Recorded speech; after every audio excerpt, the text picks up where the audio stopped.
Tudo bem? Bom dia a todos. Em primeiro lugar, eu quero agradecer pelo convite de estar aqui para poder fazer essa palestra. Esse é o sinal do fórum, né? Do fórum, sobre esse tema de metodologia de ensino da Libras como segunda língua.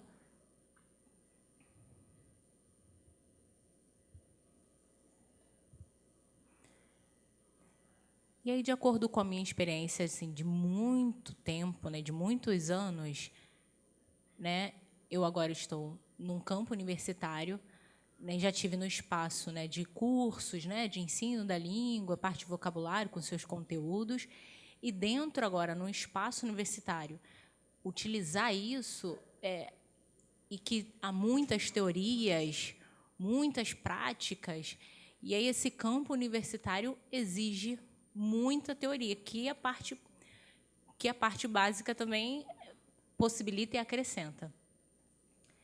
E aí eu tive, assim como o Lugão explicou, né, uma experiência de 6 meses, né, dos cursos semestrais. E aí eu pude detectar como que é possível fazer esse ensino para ouvintes.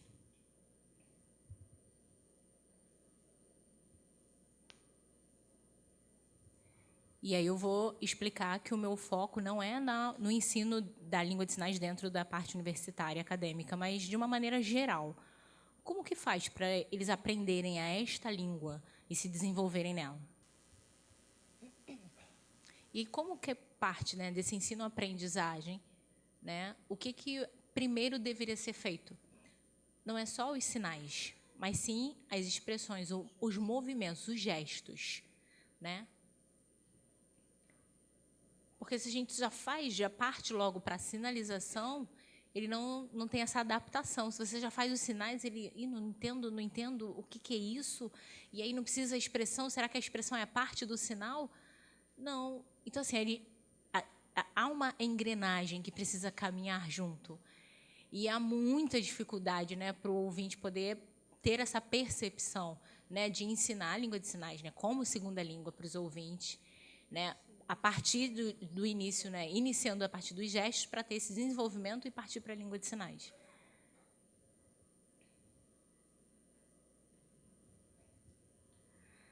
Não sei se vocês repararam ali na imagem, né, que dentro de um dos olhos, né, tem as mãos, o que seria a Libras. Ou você ensina a parte corporal, né? O que é melhor para esse aluno aprender? Ou ele vai aprender a sinalização, ou ele vai aprender esse movimento corporal. O que se inicia? Com o que a gente faz, basicamente? A primeira parte será esse movimento do corpo, né? A expressão corporal, esse conhecimento de movimento de corpo. Quando tudo isso estiver bem abalizado, aí sim entra a língua de sinais. Porque se você só ficar ensinando os sinais e esquecer, parece que o corpo fica rígido, né, duro com a sinalização.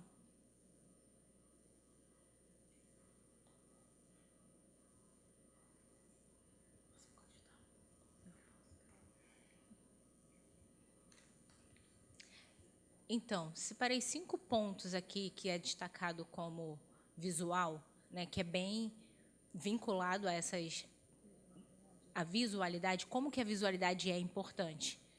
Não só o uso das mãos, mas o corpo também representa e fala. Então, a gesticulação, a expressão não manual, a descrição imagética, que é a DI, a incorporação, a pontuação e a sinalização e a espacialização. Então, tudo isso precisa estar linkado, não tem como separar um fator do outro. Tudo isso precisa estar inerente dentro da parte visual. E aí eu fiz algumas escolhas teóricas, né, para poder pontuar e esclarecer essa referência. Um livro que eu utilizei foi de metodologia de ensino de línguas, né, como segunda língua, e ele é bem antigo. E aí ele aponta como que faz os históricos e princípios, né, para poder se utilizar para ensinar qualquer língua como segunda língua. né, alemão, chinês, qualquer coisa que você queira se comunicar, como faz para se desenvolver essa outra língua. E aí, nesse livro é abordado vários métodos, né? E aí o método de resposta corporal, também o método, né, de como que o corpo, né, de personalidade, como que o corpo reage, percebe e interage com essa língua.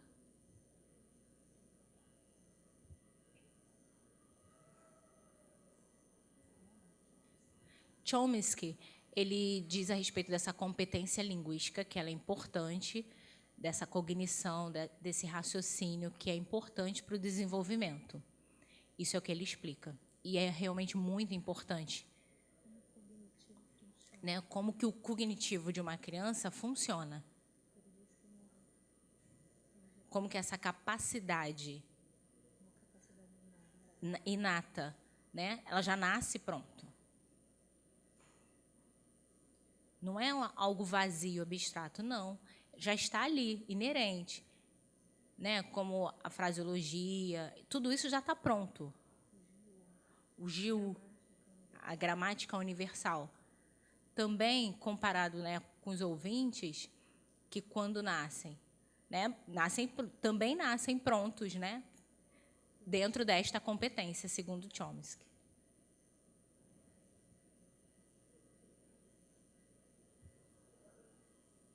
E ainda dentro desta aquisição da linguagem inata,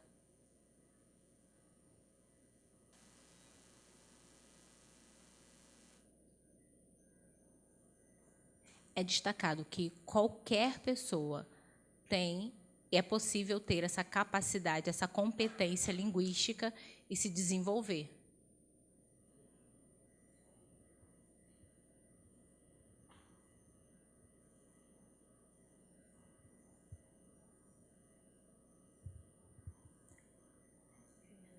Ames, ele também traz um apontamento, uma teoria importante sobre a competência comunicativa, né, como se fosse uma língua única. Como que né, é possível me comunicar essas dificuldades comunicativas, mas ela é possível ser vencida pelo jeito, pelos gestos, pela tentativa comunicativa. Isso é possível pelo jeito, porque o corpo fala, e aí faz parte da visualização.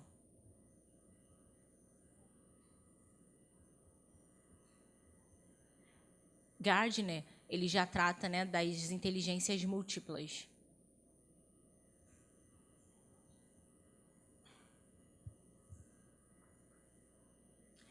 E aí esse autor, ele explica, né, das várias inteligências.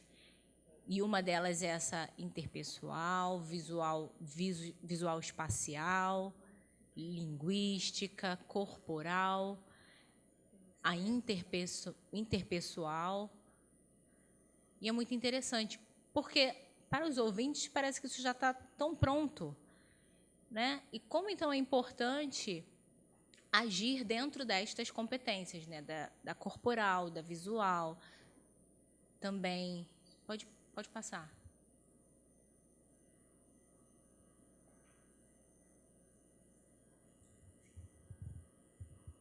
E eu selecionei esses 4 itens, que é para mostrar como que acontece esse aprendizado de uma segunda língua. Porque cada um tem a sua inteligência. Então, o que é inteligência? É a capacidade, né, inata. Como o Chomsky tinha bem destacado, defendido. Também a parte linguística, né, que é a parte que estuda, né, a linguagem verbal humana. A espacial, que também já está inerente. E a sinestésica, que é o corpo enquanto ferramenta, né, para aprendizados de música, matemática, por exemplo, e também dentro da mesma área é possível aprender uma segunda língua, nessas relações, fazer essas interações. E aí a pessoa vai se abrindo esse leque de oportunidade, fazendo essas conexões.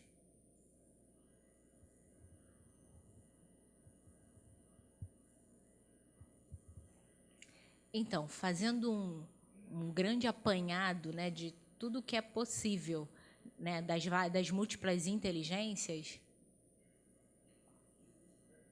e aí como pensar, né, por exemplo, nos classificadores, que a grande maioria de nós conhece. E aí, basicamente, iniciar esse ensino, né, trazer esses personagens, a forma, a incorporação, que é importante.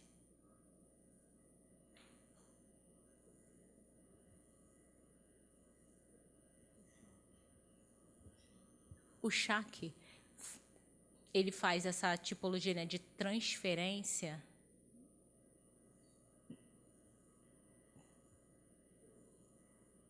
Esse é o sinal dele. Kushak.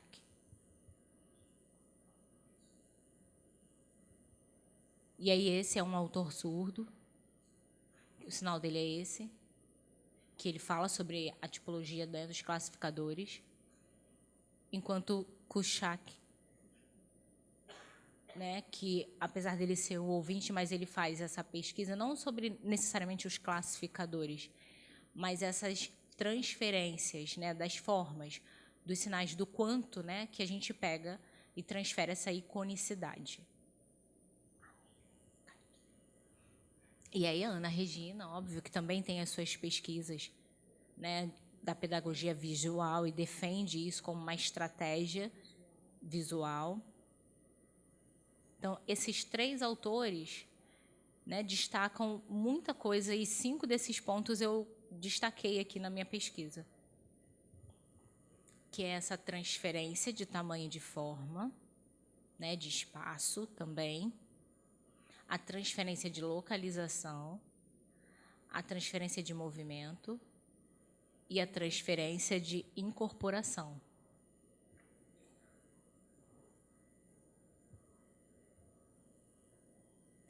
Já outros autores, e vários autores, destacam sobre a questão dos classificadores, dessas transferências, né, da descrição imagética.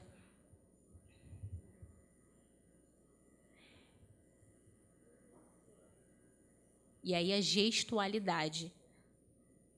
E dentro dessa gestualidade é entendido o movimento, né, do classificador, mas que às vezes ele não é percebido, mas ele está ali e ele pode ser detectado, ou como transferência ou como classificador, está dentro da gestualidade.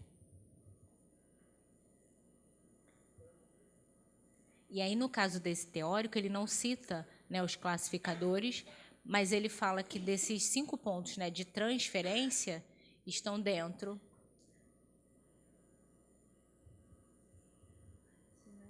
dos sinais, dos indicadores, né, que tivesse, como se tivesse agregado, né, incorporado, né, os gestos, as características miméticas, a parte descritiva, os indicadores, e tudo isso está dentro da língua de sinais. São vários teóricos.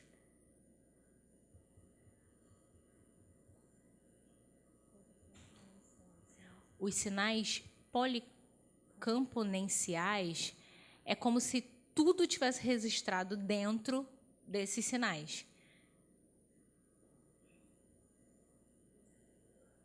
Né? Como o uso dos classificadores, as configurações de mão, os movimentos icônicos, também a parte visuais, as expressões faciais, a prosódia,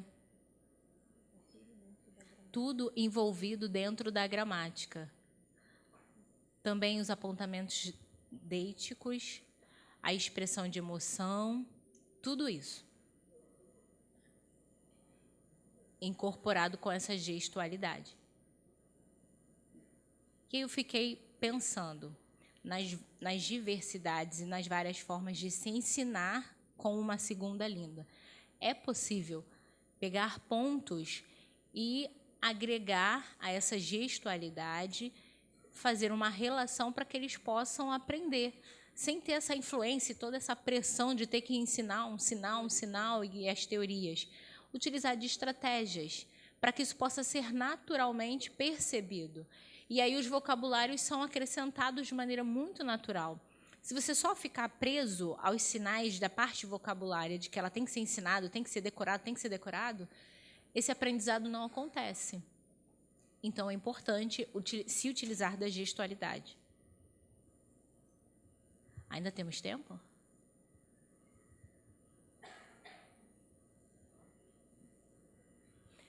Então, o uso de gestos, né, de mímicas, né? A pessoa não usa só a língua para falar, ela também usa os seus gestos, mímica também. E que é percebido, que está incorporado dentro dessa língua, né? O jeito do corpo, a mímica, o movimento. Olha, eu peguei uma bola, chutei. Ah, porque o fulano não faz nada. Ou então, você não fica parado só mexendo a boca para falar, né? Não é essa a experiência que a gente tem. Porque Chomsky mostrou, como ele apresentou, que é inato, já é inato. Nascemos com isso. Então, por que não utilizar, né, essa capacidade inata para agregar o ensino de uma segunda língua, né? Lembra da parte visual, né? Interagir esse conhecimento corporal para depois formalizar esse aprendizado dessa segunda língua. Pode só clicar no filme?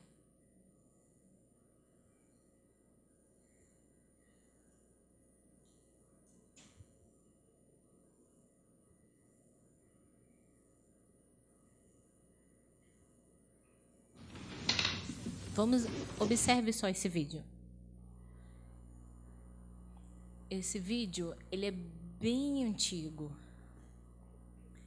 E aí combina com a metodologia que eu utilizo para ensinar a língua de sinais, né? Ensinar a língua de sinais para os ouvintes como uma segunda língua, sem a utilização do intérprete, numa relação apenas da turma com o professor. Como que é possível fazer isso?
Pode passar o segundo. Não, não precisa acender a luz, não.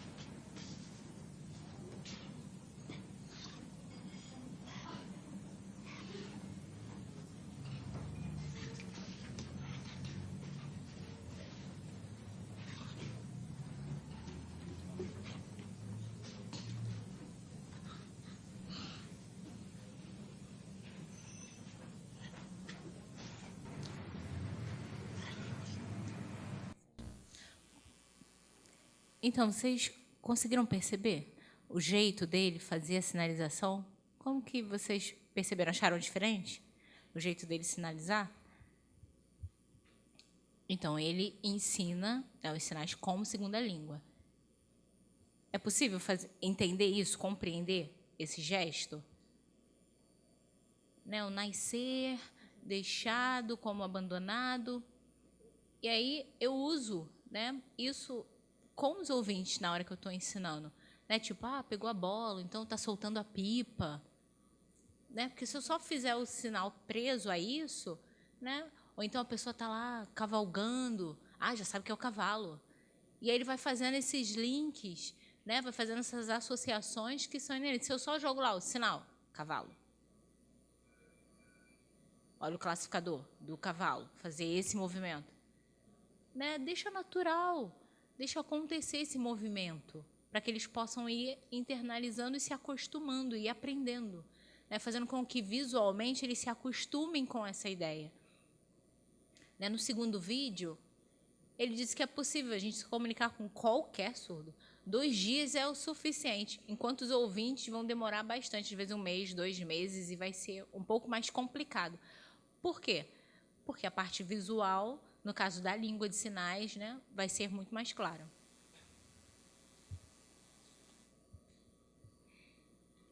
É importantíssimo, eu tiro o chapéu para esse linguista, né? Porque ele fez essa descoberta da linguística, da língua de sinais, né? De não dizer que a utilização dos sinais é como se fosse macacos.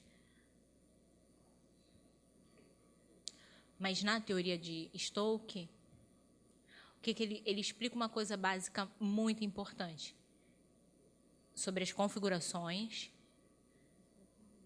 as localizações e os movimentos. Ele diz que esses 3 são o principal. E que se tirar um desses pilares é impossível, né? Não tem como tirar nenhuma desses 3 pontos, porque eles são os pilares para essa comunicação. Como, por exemplo, né, os sinais, né, que tem a sua gramática, sim, ok. O gesto não, o gesto não é. O gesto não faz parte. Não, sim, os gestos também têm a sua gramática. Como o Stoke falou, né? A configuração de mãos, né? O jeito como a sua mão tem que ficar para se comunicar, não importa. Por exemplo, esse jeito aqui. Né? Esse sinal, por exemplo, certo. Com essa configuração, a gente pode fazer também o sinal de café. De organizar, por exemplo. E aí a gente vai obedecendo, né, e percebendo aspectos gramaticais. Ou, por exemplo, esse gesto aqui, né, de ótimo. Ou café também. Né? Os ouvintes também usam essa configuração, né? Esse mesmo movimento das mãos. Até para xingar mesmo, também utiliza esse mesmo movimento. E aí elas estão muito ligadas, né? Pode passar.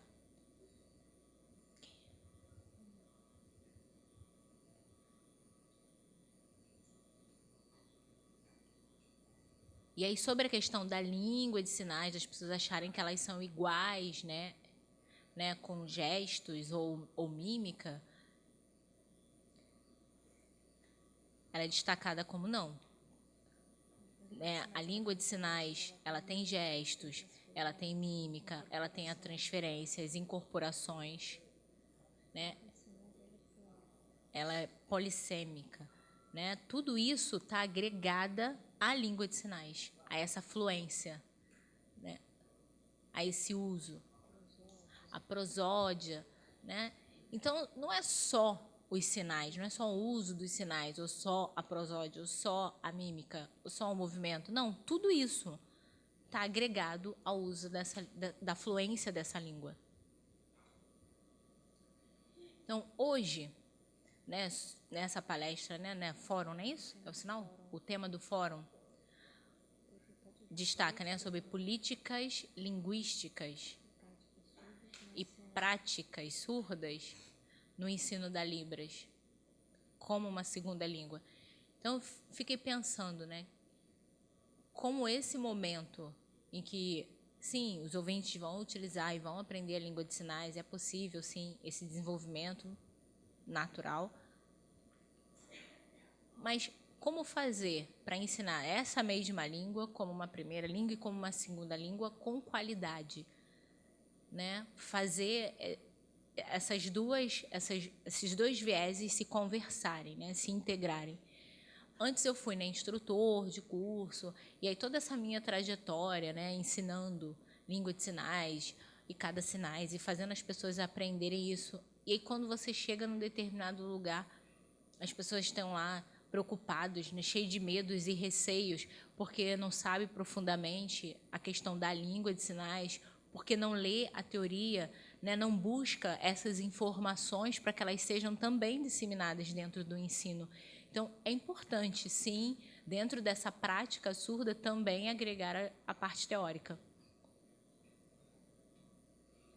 E aí, dentro da rural, né, no curso no ensino à distância,